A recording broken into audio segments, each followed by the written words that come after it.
Hello students, कैसे हैं आप सब लोग। मैं आशुतोष स्टडीग्राम बीकानेर के चैनल पे आप सबका स्वागत करता हूं। तो आगे बढ़ते हैं। हम पढ़ रहे हैं आज प्रेजेंट परफेक्ट कॉन्टिन्यूस टेंस। पिछले वीडियो के अंदर मैंने आपको बताया कि प्रेजेंट परफेक्ट टेंस के क्वेश्चंस कैसे बनते हैं। वो कंप्लीट नहीं है, उस पर बेस्ड कुछ और क्वेश्चंस भी आगे आने हैं। अभी हम बिल्कुल बेसिक लेवल के क्वेश्चंस देखते चल रहे हैं, तो इसी सीरीज़ में आगे बढ़ते हैं। इस टेंस के बारे में बात करते हैं, प्रेजेंट परफेक्ट कॉन्टिन्यूस टेंस। इससे पहले एक चीज़ और कहना चाहूँगा। प्रेजेंट परफेक्ट टेंस के अंदर मैं आपको एक चीज़ बताना भूल गया था, जो मैं अभी मेंशन कर देता हूँ। प्रेजेंट परफेक्ट टेंस के अंदर हम उन एक्शंस की बात करते हैं जो प्रेजेंट में फिनिश्ड हों। देखिए, ये बात हमेशा याद रखें कि परफेक्ट वर्ड का जो मीनिंग होता है इंग्लिश में, वो होता है कंप्लीट या फिनिश्ड। इस बारे में हमेशा याद रखें, इस बात को हमेशा आप, कि परफेक्ट वर्ड का मतलब होता है कंप्लीट या फिनिश्ड। इसका मतलब ये ना समझें कि परफेक्ट का मतलब होता है flawless. Flawless is different. Flawless का मतलब जिसमें कोई कमी ना हो। हम जनरली जिसमें कोई कमी नहीं होती उस चीज़ को हम परफेक्ट बोल देते हैं, लेकिन हमें उसे परफेक्ट नहीं बोलना चाहिए। परफेक्ट एक्चुअली होता है कंप्लीट या फिनिश्ड। तो एक्शन जब कंप्लीट होता है किसी भी समय के अंदर, तो उसी का परफेक्ट टेंस वो बन जाता है। यानी कि अगर प्रेजेंट में कोई चीज़ कंप्लीट है, यानी कि इस पर्टिकुलर मोमेंट से पहले मैंने एक काम कर लिया है, तो वो प्रेजेंट परफेक्ट टेंस में जाएगा। अच्छा, तो ये परफेक्ट जो नाम है वो प्रेजेंट के साथ यहाँ भी आया है, लेकिन इस टेंस का जो नाम है वो पूरा नाम है आपका प्रेजेंट परफेक्ट कॉन्टिन्यूस। इस चीज़ पे ध्यान दिया आपने। फिर कॉन्टिन्यूस टेंस के अंदर भी मैंने आपको एक चीज़ बताई थी कि कॉन्टिन्यूस टेंस जो होते हैं उनके अंदर एक्शंस ऑनगोइंग होता है, चल रहा होता है। तो यहाँ पे बड़ी एक अजीब सी दुविधा हमारे सामने आ गई कि इस टेंस का जो नाम है वो बड़ा अजीब सा एक एक्शन हमारे सामने लेके आ रहा है, एक ऐसी सिचुएशन लेके आ रहा है जो बड़ी अजीब सी है, जिसमें एक्शन चल भी रहा है और जिसमें एक्शन क्या है, कंप्लीट भी हो गया है। तो एग्जैक्टली इसी तरह के जो एक्शंस होते हैं वो प्रेजेंट परफेक्ट कॉन्टिन्यूस में आते हैं। मैं आपको एक एग्जांपल से बताता हूँ।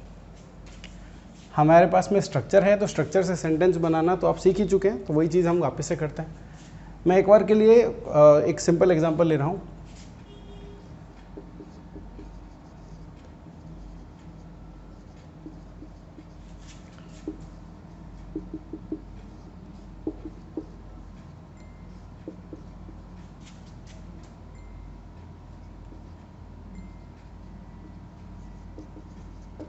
यहाँ मैंने 20 मिनट्स लिखा है। मैं सेंटेंस फिर से पढ़ के दिखाता हूँ। Vijay has been eating food for 20 minutes. ये सेंटेंस मैंने यहाँ पे लिखा है आप लोगों के लिए। आगे बढ़ते हैं। मैंने ये सेंटेंस कैसे बनाया, स्ट्रक्चर को फॉलो करके बनाया, वो चीज़ आप पहले के वीडियोज़ के अंदर देख सकते हैं। जैसे पहले के वीडियोज़ में मैंने पहले के टेंसेज में करा, बिल्कुल वैसे। ये सब्जेक्ट की जगह पर कोई भी नाम, हैज़ और हैव में से कौन आएगा, हैज़, क्योंकि यहाँ पे सिंगुलर सब्जेक्ट है। यहाँ बीन लिखा है स्ट्रक्चर में, तो बीन यहाँ भी आ गया। क्या यहाँ पे कोई दूसरी कोई चॉइस है, नहीं है, तो यहाँ पे क्या आ जाएगा, बीन। यहाँ डिमांड की गई V1 ING की, तो V1 मैंने इस बार ले लिया ईट। ईट मतलब खाना, खाने की ING फॉर्म मैंने ले लिया ईटिंग। तो अब ऑब्जेक्ट लिखना था, ऑब्जेक्ट कुछ भी ऐसा देना जिसे खाया जा सके, खाने को खाया जा सकता है, तो अपन ने फूड लिखा। फॉर और सिंस में से किसी एक को यूज़ करना था, मैंने यूज़ किया फॉर को, और उसके बाद एक टाइम लिखना था, मैंने लिखा इसको 20 मिनट्स को। यहाँ तक आई होप आपको बातें एकदम अच्छे से समझ में आई होंगी कि मैंने सेंटेंस जो है वो कैसे बनाया। एक बार अच्छे से देख लें, अगर कोई भी इसमें डाउट है तो बताएं। आगे बढ़ते हैं हम। ये सेंटेंस बना लेने के बाद में हम इस बात पर वापस आते हैं जो मैं यहाँ कह रहा था कि ये परफेक्ट भी होता है और ये कॉन्टिन्यूस भी होता है, मतलब ये चल भी रहा होता है और ख़त्म भी हो गया होता है। तो आइए देखते हैं इस सेंटेंस का जो अनुवाद है वो क्या है। विजय 20 मिनटों से खाना खा रहा है। अब इसका जो अनुवाद हुआ है, फिर से बोलता हूँ, विजय 20 मिनटों से खाना खा रहा है। इसका जो अनुवाद हुआ है वो अनुवाद काफ़ी हद तक आपको ये मीनिंग या ये इंफॉर्मेशन दे रहा होगा कि एक्शन तो चल रहा है, एक्चुअली में एक्शन कंप्लीट नहीं हुआ है, जो कि बात है भी। तो क्या एक्शन कंप्लीट हुआ है या नहीं हुआ है, तो फिर ये कंप्लीट हुआ है तो इसका नाम परफेक्ट क्या है। आइए बात समझते हैं। परफेक्ट टेंस जब हम बात करते हैं, जब हम सिर्फ प्रेजेंट परफेक्ट की बात करते हैं, तो उसमें एक्शन के कंप्लीशन की बात होती है, लेकिन प्रेजेंट परफेक्ट कॉन्टिन्यूस के अंदर हम टाइम की कंप्लीशन की बात करते हैं। कहने का मतलब क्या है, Vijay has been eating food for 20 minutes, तो इसके अंदर एक्शन तो खाना है, बट जो चीज़ कंप्लीट हुई है, जो चीज़ परफेक्ट हुई है, वो टाइम है। तो जब टाइम के कंप्लीशन की बात करनी होती है तो हम परफेक्ट कॉन्टिन्यूस का यूज़ करते हैं, जब हमें एक्शन के कंप्लीशन की बात करनी होती है तो हम प्रेजेंट परफेक्ट टेंस को यूज़ करते हैं। आई होप ये बात समझ में आ गई होगी। मेरे कहने का मतलब समझना, अगर मैं यहाँ पे हैज़ बीन ईटिंग की जगह हैज़ ईटन लिख दूँ तो फिर वो सेंटेंस थोड़ा अजीब सा हो जाएगा। उसका मतलब हो जाएगा कि उसने 20 मिनट तक खाना खा लिया, मतलब 20 मिनट हो गए हैं और उसको एक्शन उसने जो है वो कंप्लीट कर लिया है। It's a little different. चलिए, तो यहाँ तक तो बात समझ में आई होगी। अब दूसरी बात, इसका जो अनुवाद हुआ है उस अनुवाद के अंदर आप देखोगे रहा है साउंड आई है। इस साउंड को मेरे हिसाब से बड़े अच्छे से आप लोगों ने नोटिस किया होगा, यहाँ रहा है साउंड आई है। इनफैक्ट अगर आप और भी कुछ सेंटेंसेस बनाओगे तो उसमें भी रहा है साउंड आएगी, लेकिन ये जो रहा है साउंड आई, आपने कहीं ना कहीं सुनी है। मान लीजिए मैंने एक सेंटेंस लिखा,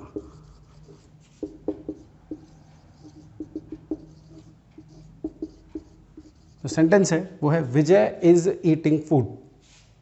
विजय खाना खा रहा है। फिर से यहाँ पे वही साउंड आई।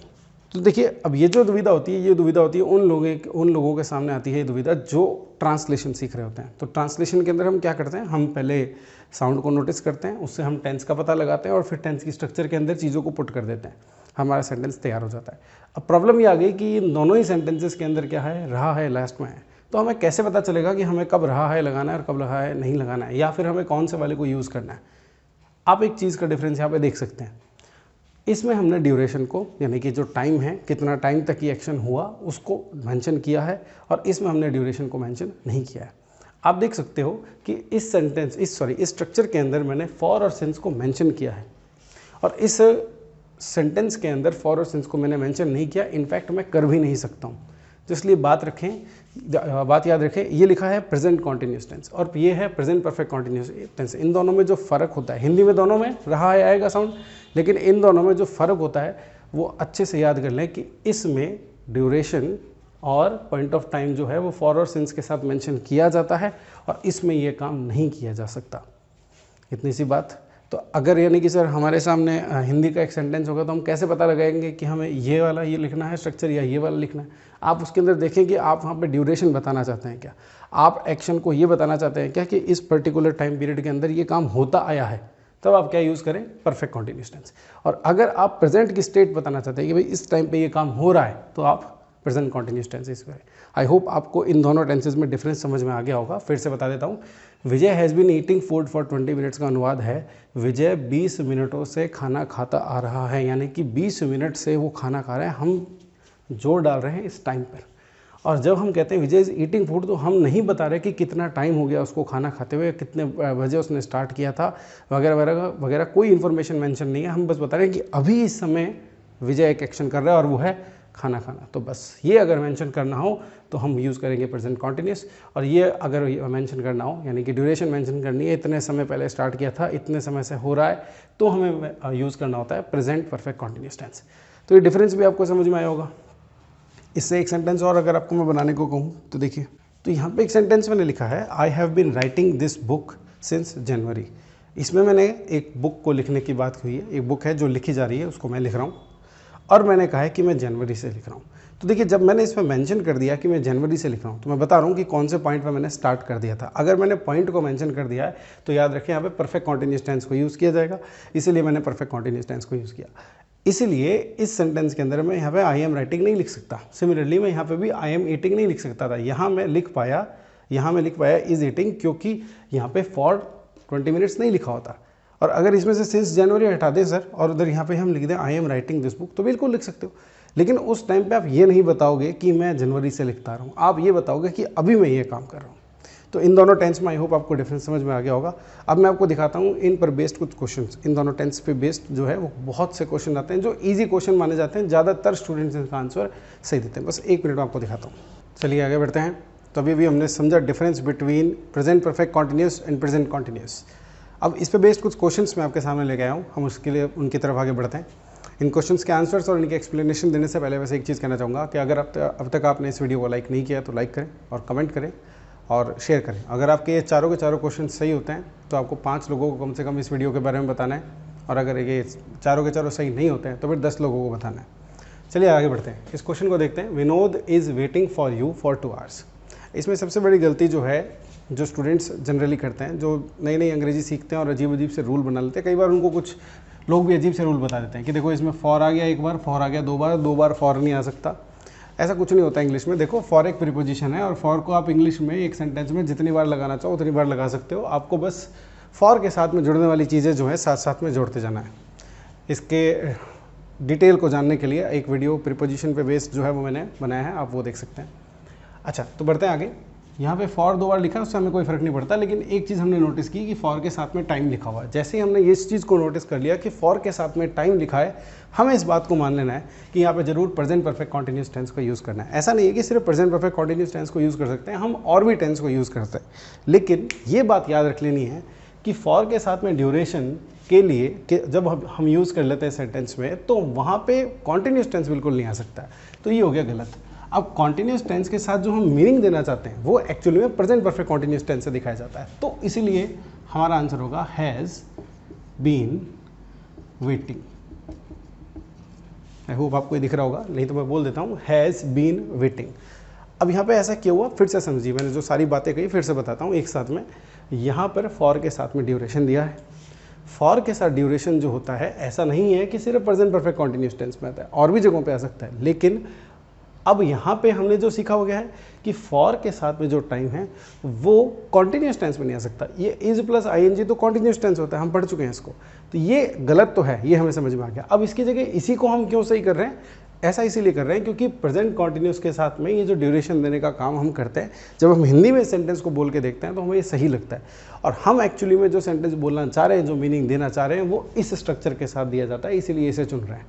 अदरवाइज यहाँ पे दूसरे सेंटेंसेस भी आ सकते हैं। कौन कौन से हैं वो हम डिस्कस करेंगे इस वीडियो के बाद में। अगली वीडियो जो आएगी उसके अंदर मैं आपको डिटेल में एक्सप्लेनेशन दूंगा कि आप फॉर के साथ में ड्यूरेशन कहाँ कहाँ पे यूज़ कर सकते हैं। उसके बाद में आता है अगला question, Prakash and Manju are living here since their childhood. अब यहाँ पे देखिए सिंस को यूज़ किया है, स्ट्रक्चर के अंदर था सिंस। उसके बाद में भले ही कोई टाइम नहीं दिया, लेकिन ये टाइम जो है आप इसको एक पॉइंट ऑफ टाइम जरूर मान सकते हो। अगर आप इसको एक पॉइंट ऑफ टाइम मान सकते हो तो ये since plus point of time आ गया, और since plus point of time कभी भी कॉन्टिन्यूस टेंस के साथ में नहीं आ सकता। कॉन्टिन्यूस टेंस, ये आर प्लस आईएनजी जो है ये क्या है, कॉन्टिन्यूस टेंस है। तो ये गलत हो गया। अब इसको ठीक कैसे करेंगे, इसको परफेक्ट कॉन्टिन्यूस के स्ट्रक्चर में लिख देंगे। परफेक्ट कॉन्टिन्यूस के स्ट्रक्चर कहता है हैज़ या हैव। अब हैव यहाँ क्यों लिख रहा हूँ वो समझ में आ जाना चाहिए। 1 + 1 = 2, एंड जब होता है तो 1 + 1 = 2 कर देता है। बात कर चुके हैं अपन।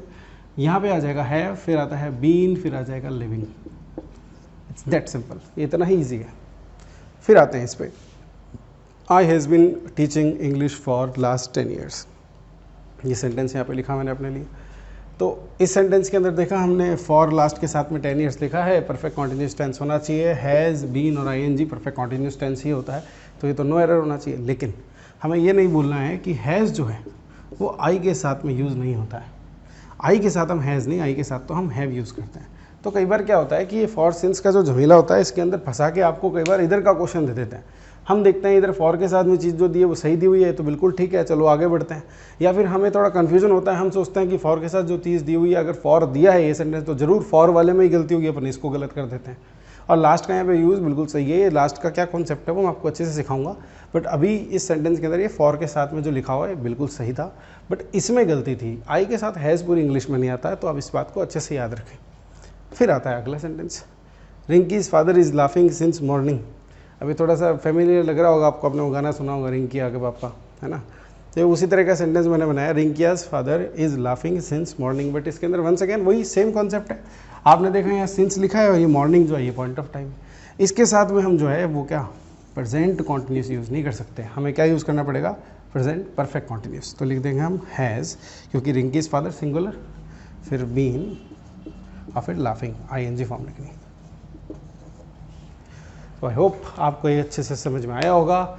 ये थे प्रेजेंट परफेक्ट कॉन्टिन्यूस के सिंपल इजी क्वेश्चंस जो ज़्यादातर आते हैं किस पे based, present continuous plus for since पे, और जो कि पॉसिबल नहीं होता। याद कर लीजिए, अभी एक रूल बना लीजिए अपने दिमाग के अंदर कि प्रेजेंट कॉन्टिन्यूस या किसी भी continuous tense, present continuous, past continuous, future continuous, इनके साथ में फॉर और सिंस का यूज़ नहीं किया जा सकता, और इनको नहीं यूज़ कर सकते, इसीलिए एग्जिस्टेंस में आते हैं परफेक्ट कॉन्टिन्यूस टेंस।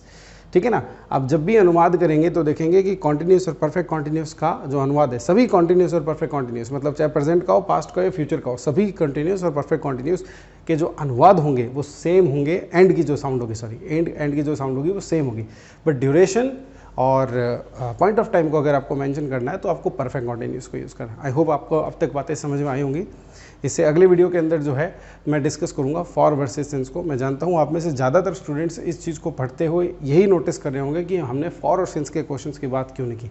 हम बिल्कुल इन क्वेश्चंस की बात करेंगे, बट क्योंकि वो अपने आप में एक बड़ा टॉपिक है तो मैं उसके लिए एक सेपरेट वीडियो बनाना चाहता हूँ और उसको कंप्लीट रखेंगे। And I can challenge you all कि आप उससे बाहर कोई क्वेश्चन देख ही नहीं पाओगे, किसी भी कॉम्पिटिटिव एग्जाम की बात क्यों ना हो।